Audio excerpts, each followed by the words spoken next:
Hola y bienvenidos a Análisis de Política Exterior.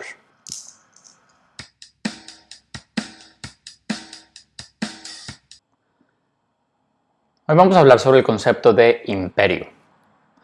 Esta es otra palabra que, igual que hegemonía, está muy marcada por discusiones políticas. Y usualmente, una vez más les advierto, si un político utiliza esta palabra, seguramente la está utilizando en un sentido muy distinto. Básicamente, en relaciones internacionales lo que queremos saber no es si está bien o está mal que un Estado tenga relaciones imperiales. Lo que queremos es tener claridad sobre el concepto de qué es eso de relaciones imperiales, en qué se diferencia de otro tipo de relaciones políticas, sobre todo en los asuntos internacionales, y ya después de eso cada quien lo utilizará para criticar políticamente o no. Empecemos entonces. ¿Qué es imperio? Bueno, todos conocemos la historia de los imperios, todos sabemos que existió el Imperio Romano, el Imperio Persa, el Imperio Chino, el Imperio Otomano, el Imperio Austrohúngaro, el Imperio Español, muchos imperios, el Imperio Británico, incluso la reina de Inglaterra en algún momento se llamó Emperadora de India, existía entonces un imperio británico a partir del dominio de las Indias. Bueno, pues esta historia de estos imperios parecería que hoy en día ya no es contemporánea, ¿verdad? Hasta la Primera Guerra Mundial encontrábamos muchos imperios, sobre todo imperios en Europa, en el centro del poder. En la Primera Guerra Mundial estaba el Imperio Otomano, a pesar de que ya estaba cayendo, el Imperio Ruso, a punto de caer en la Revolución y luego convertirse en la Unión Soviética, el Imperio Alemán, el Imperio Británico, el Imperio Francés con todas sus colonias y el Imperio Austrohúngaro también, a pesar de que también ya estaba muy debilitado. Los españoles incluso todavía tenían colonias, a pesar de que unos pocos años antes habían perdido la guerra contra los Estados Unidos en las Américas y habían sido expulsados de lo que les quedaba en las Américas. La Primera Guerra Mundial fue la gran guerra que acabó los imperios. Después de la Primera Guerra Mundial desapareció el Imperio Otomano, desapareció el Imperio Alemán, desapareció el Imperio Ruso, desapareció el Imperio Austrohúngaro. Y luego de la Primera Guerra Mundial, entre la Primera y la Segunda, el Imperio Francés y el Imperio Británico, ambos empezaron a perder poder, de tal manera que después de la Segunda Guerra Mundial, ambos empezarían a perder sus colonias muy rápidamente y terminaríamos en un mundo en donde casi todos los territorios coloniales se iban a independizar. Entonces, eso de imperio parece una cosa del pasado. Hoy en día, ningún estado se hace llamar a sí mismo imperio. Es una palabra que incluso está asociada con algo negativo, como que si uno es un imperio, entonces uno tiene un afán por acabar con la soberanía de otros. Es algo que es contrario a la idea de soberanía en lo que hoy conocemos como el sistema de estados. Es completamente contrario a la idea westfaliana, a la idea de que cada estado tiene su propio territorio, su propia soberanía, su propia igualdad legal. Todos los estados son recibidos dentro de la comunidad internacional como si fueran iguales, a pesar de sus diferencias de poder. Y hoy en día pensar en la palabra imperio de verdad suena a algo negativo. Y por eso es que cuando escuchan imperialismo, muy seguramente alguien se está refiriendo a que hay un Estado, posiblemente los Estados Unidos, pero puede ser otro, que está obligando a los demás a someterse en contra de su voluntad, que está quitándole la autodeterminación a los pueblos, que está quitándole la soberanía, el reconocimiento jurídico y la autonomía a los Estados. Parecería entonces que es algo que hoy en día no es vigente, esta idea de imperio. Y sí, de hecho podemos decir que no existen hoy en día formalmente imperios. La reina de Inglaterra ya no se llama a sí misma emperadora de India. Ya no existe un emperador del Sacro Imperio Romano Germánico, un emperador romano o un emperador alemán. Ya no existe el emperador ruso. Pero lo que sí existe todavía es relaciones entre estados en donde hay algún tipo de similitud con las relaciones imperiales que teníamos antes. Es decir, un tipo de relaciones que se basan mucho más en una jerarquía y mucho menos en una igualdad, una anarquía o una soberanía absoluta de todos los estados. Lo primero es aclarar que no estamos hablando de imperio en el sentido de algo es un imperio o no es un imperio. Lo que sí podemos decir es hay relaciones de tipo imperial entre este estado y este otro. Y puede que esos estados no tengan relaciones imperiales con ninguno otro. O puede que sí. Es decir, cuando decimos una relación imperial nos estamos refiriendo a la relación entre dos entidades políticas y no a la esencia de un estado. Entonces, de entrada, a la pregunta de si hay un estado que sea un imperio, la respuesta es no. Pero, si la pregunta es, ¿algún estado mantiene relaciones de tipo imperial con algún otro? Es posible que la respuesta en algún momento particular de la historia y en este momento en algunos lugares sí sea cierto. ¿Qué quiere decir eso de relaciones imperiales?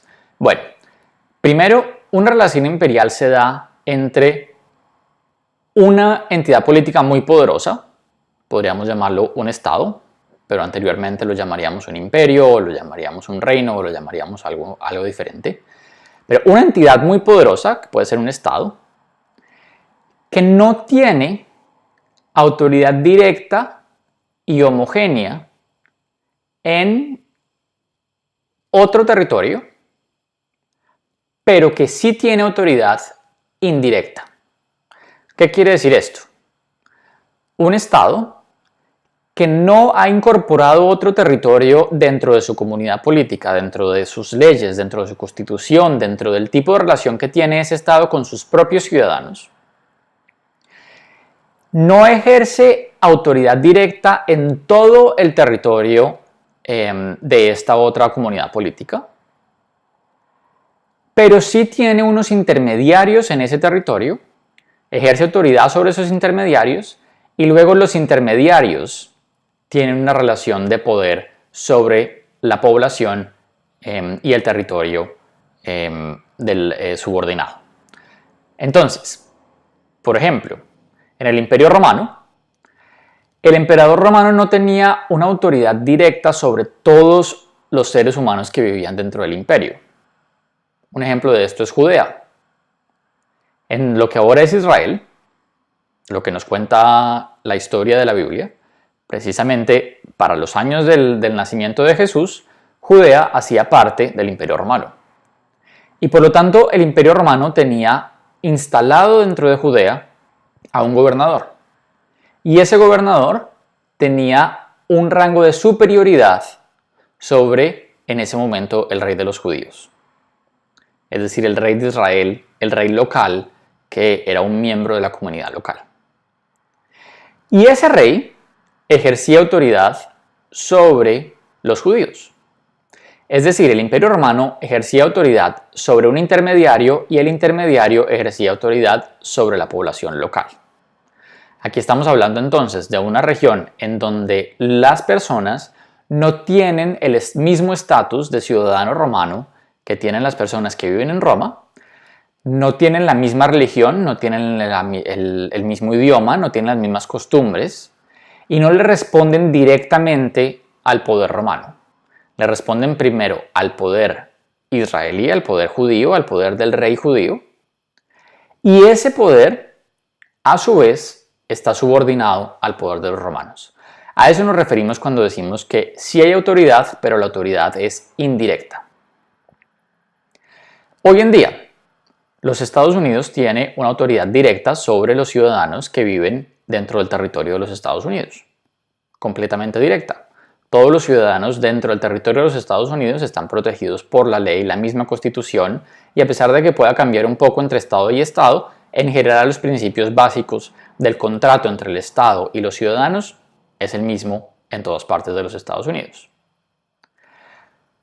Pero los Estados Unidos hoy, gracias a su presencia militar en otros países, por ejemplo en Afganistán, tiene un tipo de relación imperial. ¿Qué quiere decir eso? No es que Afganistán sea parte de Estados Unidos, no lo es. Los Estados Unidos no ejerce autoridad sobre todo el territorio de Afganistán. Eso no es verdad. Tampoco tiene control sobre todas las personas y sobre las leyes dentro de Afganistán y sobre cada religión y sobre cada cultura. Los Estados Unidos no ejerce autoridad directa sobre Afganistán. Pero sí ejerce un tipo de autoridad indirecta sobre Afganistán gracias a que tiene un poder militar muy grande allá y el gobierno de Afganistán está subordinado a los Estados Unidos en algunos asuntos críticos. El gobierno de Afganistán tiene control sobre las relaciones sociales en Afganistán, en los territorios en donde efectivamente tiene control, porque hay muchos territorios en donde no lo tiene, porque hay grupos subversivos y porque hay tribus y porque hay lugares en donde el Estado no funciona, pero por lo menos en donde sí funciona el Estado, es el Estado de Afganistán el que tiene autoridad. Pero en muchas áreas que son importantes para los Estados Unidos, ese gobierno tiene que responderle a los Estados Unidos. Y la forma como esto sucede es que los Estados Unidos militarmente puede obligar al gobierno de Afganistán a cambiar sus decisiones, si así lo quiere, en los asuntos más importantes para los Estados Unidos. Pero a los Estados Unidos no le importa qué tipo de idioma hablan en los colegios. A los Estados Unidos no le importa los subsidios que pueda dar el gobierno o no le importa de qué color es la bandera. Lo que le importa a los Estados Unidos es su tema de seguridad. Y por lo tanto, el gobierno de Afganistán es libre de tomar decisiones sobre muchas áreas de política que no le importan a los Estados Unidos, de ejercer autoridad sobre los ciudadanos de Afganistán, pero en algunos asuntos centrales está subordinado a los Estados Unidos. Es decir, los Estados Unidos ejerce una autoridad limitada, indirecta, sobre Afganistán. Podríamos decir que eso es un tipo de autoridad imperial. Si fuera directa, si los ciudadanos de Afganistán se convirtieran en ciudadanos de los Estados Unidos, si la Constitución de los Estados Unidos empezara a regir en Afganistán, si se incorporara formalmente dentro de los Estados Unidos, entonces ya no sería indirecta, ya sería una autoridad directa. Lo segundo que tiene este tipo de relaciones, si lo primero es que es una autoridad indirecta, lo segundo es que no es homogénea. Un imperio como el Imperio Romano puede tener relaciones muy distintas con diferentes periferias o diferentes provincias que son parte del imperio, que son gobernadas de forma no directa desde el imperio, pero puede tener un tipo de contrato, un tipo de relación, un tipo de derechos para lo que ahora es España, la península ibérica, y uno muy distinto para el norte de África. Y puede tener uno muy distinto para Judea y puede tener uno muy distinto para las Islas Británicas. Entonces, la autoridad que ejerce un imperio sobre sus colonias, sobre sus provincias, sobre sus territorios, no necesariamente es homogénea. Mientras que la autoridad que ejerce un Estado, cuando es directa y cuando la podríamos llamar más del tipo westfaliano, es una autoridad homogénea. Un ciudadano en Francia es un ciudadano francés con el mismo tipo de contrato con el Estado, independientemente de en qué lugar de Francia esté. Un ciudadano colombiano, por lo menos en teoría, tiene la misma relación con el Estado, independientemente si está en San Andrés, si está en La Guajira o si está en Bogotá. No se tienen más derechos por ser de una región o de otra.